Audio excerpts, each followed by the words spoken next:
ನನಗೂ ಲೆಕ್ಕ ಕೊಡಿ. ಏನ್ ಲೆಕ್ಕ?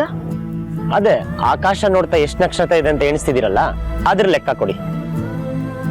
ಆಕಾಶದಲ್ಲಿರೋ ನಕ್ಷತ್ರಗಳಿಗೆ, ನನ್ನ ಜೀವನದಲ್ಲಿರೋ ಸಮಸ್ಯೆಗಳಿಗೆ ಲೆಕ್ಕನೇ ಇಲ್ಲ.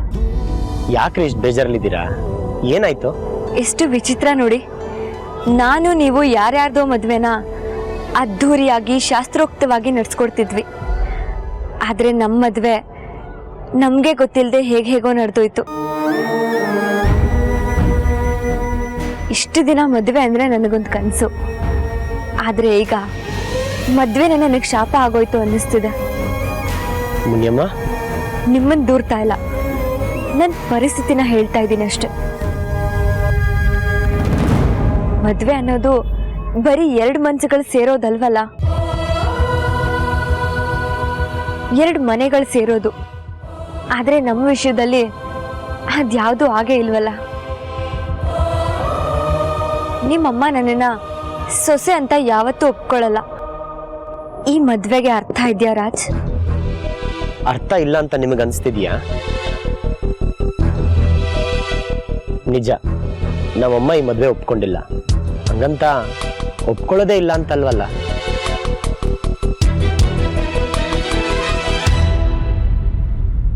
ಅಮ್ಮನ ಮನಸ್ಸು ಒಂದಲ್ಲ ಒಂದಿನ ಬದಲಾಗತ್ತೆ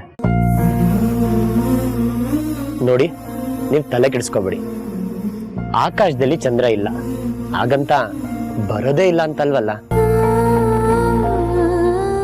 ಸ್ವಲ್ಪ ಸ್ವಲ್ಪನೇ ಕಾಣಿಸ್ತಾ ಕಡೆಗೊಂದಿನ ಪೂರ್ಣ ಚಂದ್ರ ನೋಡೋ ಅವಕಾಶ ಬರುತ್ತಲ್ಲ, ಇದು ಹಾಗೇನೆ. ಅಮ್ಮಂಗೆ ನಮ್ ಬಗ್ಗೆ, ನಮ್ ಪ್ರೀತಿ ಬಗ್ಗೆ ಚೂರ್ ಚೂರಾಗಿ ನಂಬಿಕೆ ಬೆಳೀತಾ ಬೆಳೀತಾ ಮುಂದೊಂದ್ ದಿನ ನಿಮ್ನ ಸೊಸೆ ಅಂತ ಒಪ್ಕೊಳ್ತಾರೆ. ಸುಮ್ನೆ ಸಮಾಧಾನಕ್ಕೆ ಈ ಮಾತು ಹೇಳ್ತಿಲ್ಲ, ನೋಡ್ತಾರಿ ನೀವು. ಯಾಕ್ರಿ ಸುಮ್ನಿದ್ದೀರಾ? ನನಗ್ ಗೊತ್ತು, ದಿಢೀರ್ ಅಂತ ಇಲ್ಲಿಗೆ ಬಂದಿದ್ದೀರಾ, ನಿಮ್ಗೂ ಕಷ್ಟ ಆಗ್ತಿದೆ. ಮನೇನ ಮಿಸ್ ಮಾಡ್ಕೋತಿದ್ದೀರಲ್ಲ? ನಿಜ ಹೇಳಬೇಕು ಅಂದ್ರೆ ಈ ಮನೇಲಿ ನನಗೋಸ್ಕರ ಯಾರೂ ಇಲ್ಲ, ಏನೂ ಇಲ್ಲ ಅನ್ಕೊಂಡಿದ್ದೆ. ಆದರೆ ನೀವು ಎಲ್ಲ ವಿರೋಧಗಳನ್ನ ದಾಟ್ಕೊಂಡು ನನ್ನ ಪರವಾಗಿ ನಿಂತಿದ್ದೀರಾ. ನೀವು ಜೊತೆಲಿರುವಾಗ ಯಾವುದ್ರ ನೆನಪು ಕಾಡೋದಿಲ್ಲ. ಆದರೆ ಯಾಕೋ ಈ ಮಾತನ್ನ ನನ್ನ ಬಾಯಿ ಬಿಟ್ಟು ಹೇಳಕ್ಕಾಗ್ತಿಲ್ಲ ನಿಮ್ಗೆ. ಏನ್ ಗೊತ್ತಾ, ನಾಳೆ ರೇವತಿ ಆಂಟಿ ಮನೆಗೆ ಬರ್ತಿದ್ದಾಳೆ. ನಾಳೆ ತಾಳಿ ಶಾಸ್ತ್ರ ಇದೆಯಲ್ಲ, ನಿಮ್ ಬೇಜಾರಲ್ಲ ಹಾರೋಗುತ್ತೆ. ಇದು ಹಾರ್ ಹೋಗೋ ಬೇಜಾರಲ್ಲ ರಾಜ್, ನನ್ನ ಮನಸ್ಸಲ್ಲಿ ಗಟ್ಟಿಯಾಗಿ ಅಂಟ್ಕೊಂಡಿರೋ ಬೇಜಾರು. ಯಾಕ್ರಿ ಹಿಂಗ್ ಅಂತೀರಾ? ಓಕೆ, ನನ್ನ ಹತ್ರ ಒಂದು ಸೊಲ್ಯೂಷನ್ ಇದೆ.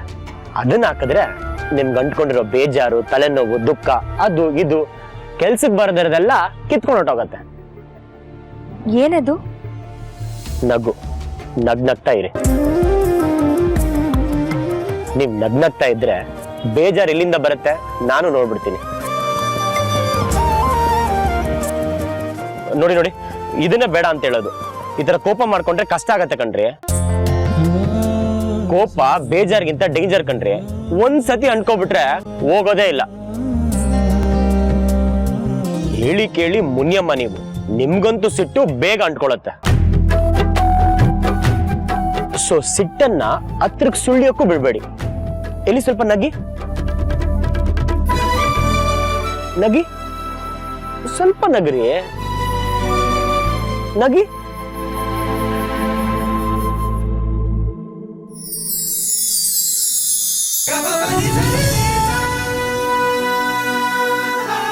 ಭಾವ್, ನಗು ಬಂತಲ್ಲ, ಬರ್ಲಿ ಬರ್ಲಿ, ಇನ್ನೊಂದ್ ಸ್ವಲ್ಪ ಬರ್ಲಿ. ರಾಜ್,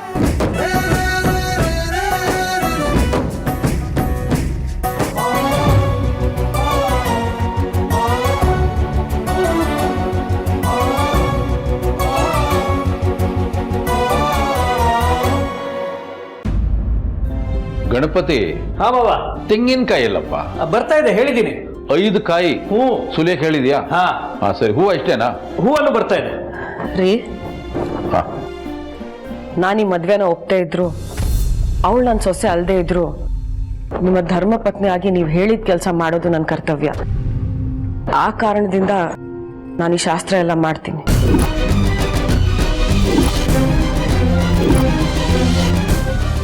ಮುಗೀತು ಇವತ್ತು ಭಾವನ ಹೆಂಡತಿಯಾಗಿ ಶಾಸ್ತ್ರ ಮಾಡ್ತೀನಿ ಅಂತೀಯ, ನಾಳೆ ಆ ಆರಾಧನೆಗೆ ಅತ್ತೇನೆ ಆಗ್ಬಿಡ್ತೀಯ. ಎಲ್ಲರೂ ಒಂದೇ.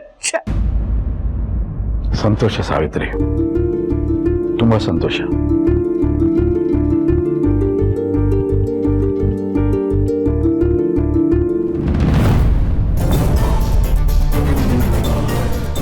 ಆಂಟಿ, ನಾನೇನಾದ್ರೂ ನಿಮಗೆ ಹೆಲ್ಪ್ ಮಾಡ್ಲಾ? ನೀನ್ ಮಾಡಿರೋ ಹೆಲ್ಪೇ ಸಾಕಮ್ಮ, ನಿನ್ನಿಂದ ಇನ್ಯಾವ ಹೆಲ್ಪು ಬೇಡ.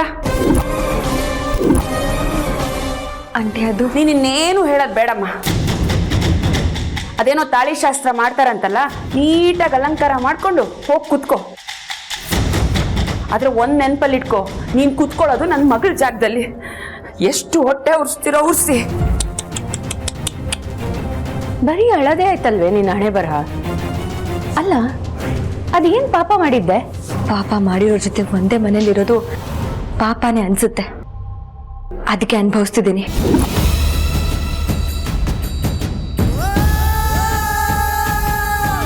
ಏನ್ ವಿಚಿತ್ರ ಅಲ್ವಾಪ ಇದು. ಧರ್ಮೇಂದ್ರ ಪ್ರಧಾನ್ ಅಂದ್ರೆ ಅಡಿಯಿಂದ ಮುಡಿವರೆಗೂ ದ್ವೇಷ ನನಗೆ. ಆ ವ್ಯಕ್ತಿ ನೆರಳು ಕಂಡ್ರೇನೂ ಆಗಲ್ಲ ಅಂತಿದ್ದೆ, ಆದ್ರೆ ಈಗ ಅದೇ ವ್ಯಕ್ತಿ ನೆರಳಲ್ಲಿದ್ದೀನಿ. ಅವ್ರ ಮನೆ ಸೊಸೆ ಆಗಿದ್ದೀನಿ. ಇಷ್ಟು ವರ್ಷ ನಾನು ತಿಳ್ಕೊಂಡಿದ್ದೆ ತಪ್ಪಾಗಿತ್ತು ಅಪ್ಪ. ನಿನ್ನ ಸಾವಿಗೆ ಕಾರಣ ನಿನ್ನ ಸ್ನೇಹಿತ ಧರ್ಮೇಂದ್ರ ಪ್ರಧಾನ್ ಅಲ್ಲ. ಆ ಸತ್ಯ ನನಗೀಗ ಗೊತ್ತಾಗಿದೆ. ಆದರೆ ನಿಜವಾದ ಅಪರಾಧಿನ ನಾನು ಸುಮ್ಮನೆ ಬಿಡಲ್ಲ ಅಪ್ಪ. ಅವ್ರಿಗೆ ತಕ್ಕ ಪಾಠ ಕಲಿಸ್ತೀನಿ, ಶಿಕ್ಷೆ ಕೊಟ್ಟೇ ಕೊಡ್ತೀನಿ. ಒಳಗೆ ಬರ್ಬೋದಾ? ನಾವಪ್ಪ ಸುಮ್ಮನೆ ರೆಡಿಯಾಗಿ ಬಾ ಅಂದ್ರು. ನೀನ್ ನೋಡಿದ್ರೆ ಇಷ್ಟು ರೆಡಿ ಆಗಿದ್ಯಾ? ಏನ್ ಅನ್ಕೊಂಡಿದ್ಯಾ ನಿನ್ನನ್ನ ನೀನು? ಇವತ್ ಮಾಡ್ತಿರೋ ಕರಿಮಣಿ ಶಾಸ್ತ್ರ ದೊಡ್ಡ ಫಂಕ್ಷನ್ ಅನ್ಕೊಂಡಿದ್ಯಾ? ನಿಂಗೊಂದು ನಿಜ ಹೇಳ, ಫಾರ್ ದ ಫಸ್ಟ್ ಟೈಮ್ ನಮ್ಮ ಮನೇಲಿ ನಡೀತಿರೋ ಫಂಕ್ಷನ್ನು ಇಷ್ಟು ಚಿಕ್ಕದಾಗಿ, ಇಷ್ಟು ಬೋರಿಂಗ್ ಆಗಿ ನಡೀತಿರೋದು. ಪಾಪ ನಿನಗನಿಸ್ತಿರ್ಬೋದೇನೋ ತುಂಬಾ ಗ್ರ್ಯಾಂಡ್ ಆಗಿ ನಡೆಯುತ್ತೆ ಅಂತ. ಯಾಕೆ ಹೇಳು, ನೀನು ಆ ವಟಾರದಿಂದ ಬಂದೋಳಲ್ವಾ? ನಿನ್ನಂತ ಬಡವ್ರ ಮನೆ ಹುಡುಗಿರೇ ಇಷ್ಟೇ ಅಲ್ವಾ ಶ್ರೀಮಂತರ ಮನೆ ಹುಡುಗರನ್ನ ನೋಡ್ಕೊಂಡು ಪಟಾಯಿಸ್ಕೊಂಡು ಮದ್ವೆ ಆಗೋದು, ಆಮೇಲೆ ಈ ತರ ಸೀರೆ ಒಡವೆ ಅಂತೆಲ್ಲ ಹಾಕೊಂಡು ಮೆರೆಯೋದು. ಇದೇ ಅಲ್ಲ ನಿಮ್ಮ ಉದ್ದೇಶ? ಆದ್ರೆ ಒಂದ್ ಹೇಳ, ನಿನ್ ಕ್ಲಾಸ್ಗೆ ಈ ಸೀರೆ ಒಡವೆ ಎಲ್ಲ ಸೂಟೇ ಆಗ್ತಿಲ್ಲ. ಹೋಗ್ಲಿ ಬಿಡು, ಸ್ವಲ್ಪ ದಿನ ಆದ್ರೂ ಎಂಜಾಯ್ ಮಾಡು. ಮತ್ತೆ ಈ ತರ ಚಾನ್ಸ್ ಸಿಗುತ್ತೋ ಇಲ್ವೋ? ಅಪ್ಪ ಹೂ ಕೊಟ್ಟು ಬರಕ್ ಹೇಳಿದ್ರು. ತಗೋ, ಇದನ್ನು ಮುಡ್ಕೊ, ಒಳ್ಳೆ ಜಾತ್ರೆ ತರ ಇರ್ತೀಯ.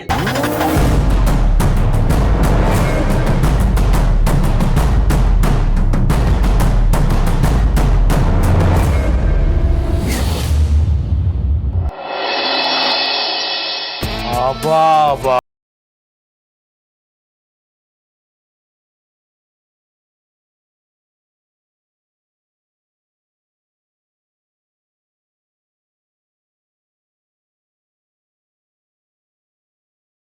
ಇಷ್ಟೊಂದು ಗೌರವ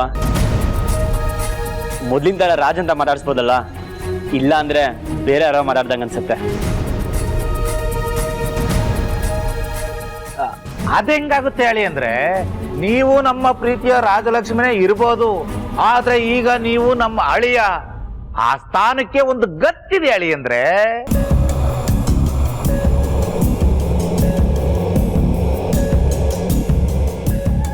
ಮೂರ್ತಿ ಅಂಕಲ್, ನೀವೆಲ್ಲ ಒಟ್ಟಿಗೆ ಬಂದ್ರಾ? ನಾನೇ ವಠಾರದ ಹತ್ರ ಹೋಗಿ ಅವ್ರನ್ನ ಕರ್ಕೊಂಡ್ ಬಂದೆ. ನಾವು ಆಟೋನಲ್ಲೇ ಬರ್ತಿದ್ವಿ, ಇವ್ರು ಸುಮ್ಮನೆ ತೊಂದರೆ ತಗೊಂಡ್ರು. ರೇವತಿ ಅವರೇ, ತೊಂದ್ರೆ ಅಂತ ಏನಿಲ್ಲ. ಅಯ್ಯೋ ರೇವತಿ, ಅವ್ರ ಪ್ರೀತಿಯಿಂದ ಕರ್ಕ ಬರಕ್ ಬಂದಿದ್ದಾರೆ. ನೀನ್ ನೋಡಿದ್ರೆ ತೊಂದ್ರೆ ಪಂದ್ರೆ ಅಂತ ಇದೀಯಾ. ಅವ್ರ ಪ್ರೀತಿಗೆ ಅವಮಾನ ಮಾಡ್ದಂಗ ಆಗಲ್ವಾ ಮೂರ್ತಿ? ಮೈಸರ್, ಒಳಗಡೆ ಬನ್ನಿ. ಹೋಗತ್ತಾಗ ಏನಾಯ್ತು?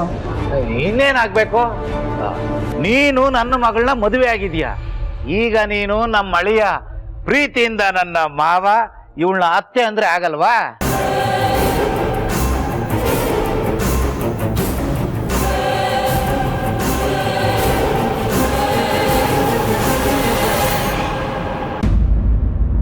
ಸರಿ ಮಾವ, ಬನ್ನಿ ಒಳಗಡೆ.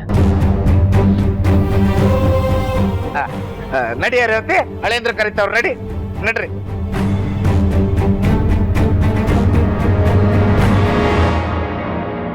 ಅತ್ತೆ ಯಾಕೆ ಮುಜುಗರ ಪಡ್ಕೋತಾ ಇದ್ದೀರಾ? ಬನ್ನಿ. ರೇವತಿ ಅವರೇ, ನೀವ್ ಯಾಕೆ ಮುಜುಗರ ಪಟ್ಕೋಬೇಕು? ಇದು ನಿಮ್ಮ ಮಗಳ ಮನೆನೇ. ಬನ್ನಿ ದಯವಿಟ್ಟು. ಬನ್ನಿ ಅತ್ತೆ. ನಡಿ ರೇವತಿ, ನಡಿ ಬನ್ನಿ. ನಡಿ ನಡಿ ನಡಿ. ಹಲೋ, ಈಗ ನಾನು ನಿಮ್ಮ ಮನೆಗೆ ಮೊದಲನೇ ಸರಿ ಬರ್ತಾ ಇದ್ದೀನಿ. ವೆಲ್ಕಮ್ ಮಾಡಕ್ಕೆ ಯಾರೂ ಇಲ್ಲ. ಇದೇನಾ ನನಗೆ ಕೊಡೋ ಗೌರವ? ಇದೇನಾ ನನಗೆ ಕೊಡೋ ಮರ್ಯಾದೆ? ದಯವಿಟ್ಟು ಬನ್ನಿ. ನಿಮ್ಮ ಪ್ರೀತಿ ಅಭಿಮಾನಕ್ಕೆ ಚಿರಾರುಣಿ.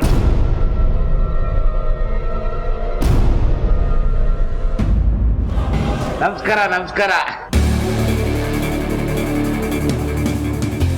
ನಮಸ್ಕಾರ. ನಮ್ಮ ಯಜಮಾನ್ರು.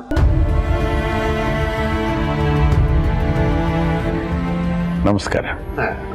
ಬನ್ನಿ ಬನ್ನಿ.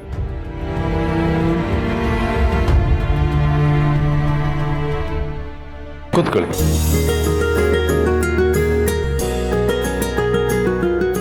ಯಾರನ್ನು ಹುಡುಕ್ತಾ ಇದ್ದೀರಿ? ಮಗಳನ್ನ? ಅವ್ರು ರೆಡಿ ಆಗ್ತಾ ಇದ್ದಾರೆ. ಸುಶಾಂತ್, ನೋಡಪ್ಪ, ರೆಡಿ ಆಗಿದ್ರೆ ಕರಿ, ಅಮ್ಮ ಬಂದಿದ್ದಾರೆ ಅಂತ ಹೇಳು. ಸಾವಿತ್ರಿ, ಸಾವಿತ್ರಿ, ಯಾರು ಬಂದಿದ್ದಾರೆ ನೋಡು. ಬಂದೆ.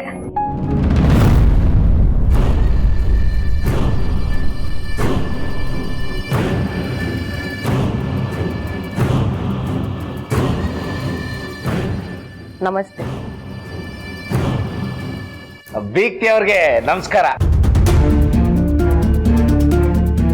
ಅಂದಹಾಗೆ ಅವಳು ನನ್ನ ಮಗಳು ಅಮಲ. ಓಹೋ, ಇವ್ರು ನಿಮ್ಮ ಮಗಳ? ಇವ್ರು ಗೊತ್ತು ಬಿಡಿ,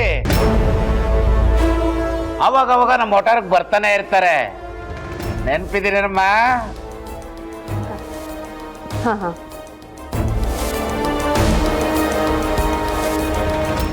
ಅಂದಹಾಗೆ ಅವರು ಗೊತ್ತಾಯ್ತು ಬಿಡಿ, ನಿಮ್ ಪಿ ಎ ತಾನೆ?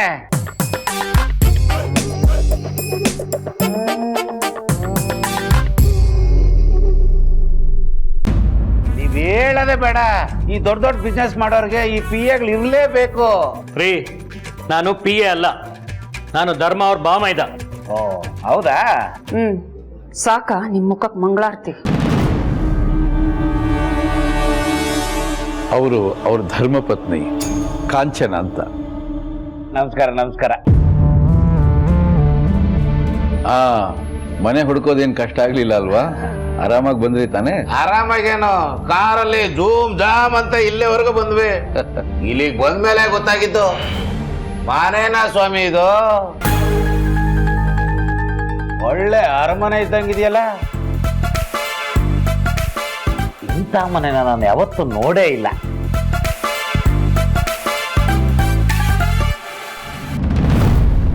ಕ್ಷಮಿಸಿ, ನಿಮ್ಮ ಮಗನ ಮದುವೆ ಬಗ್ಗೆ ನೀವೆಲ್ಲ ನೂರಾರು ಕನಸು ಕಟ್ಕೊಂಡಿರ್ತೀರ. ಆದ್ರೆ ವಠಾರದಲ್ಲಿ ಅವ್ರ ಮದುವೆ ಈ ಥರ ಅನಿರೀಕ್ಷಿತವಾಗಿ ನಡೆದೋಯ್ತು. ಯಾಕಮ್ಮ ಹಾಗಂತ್ಯ? ಮಕ್ಕಳು ಏನ್ ಪಡ್ಕೊಂಡ್ ಬಂದಿರ್ತಾರೋ ಅದನ್ನೇ ಅನುಭವಿಸ್ತಾರೆ. ಹೀಗೆ ಮದುವೆ ಆಗ್ಬೇಕು ಅಂತ ಅವ್ರ ಹಣೆಯಲ್ಲಿ ಬರೆದಿದೆ, ಹಾಗಾಗಿದೆ ಅಷ್ಟೇನೆ. ನನಗಂತೂ ತುಂಬಾ ಖುಷಿ ಇದೆ. ಆರಾಧನಾ ಎಲ್ಲಿ ಸೇರ್ಬೇಕು ಅಲ್ಲಿ ಸೇರಿದಾಳೆ. ಒಂದೊಳ್ಳೆ ಮನಸ್ಸಿನ ಹುಡುಗಿ ನನ್ನ ಮನೆ ಸೊಸೆ ಆಗಿರೋದು ನನಗೆ ಹೆಮ್ಮೆನೆ.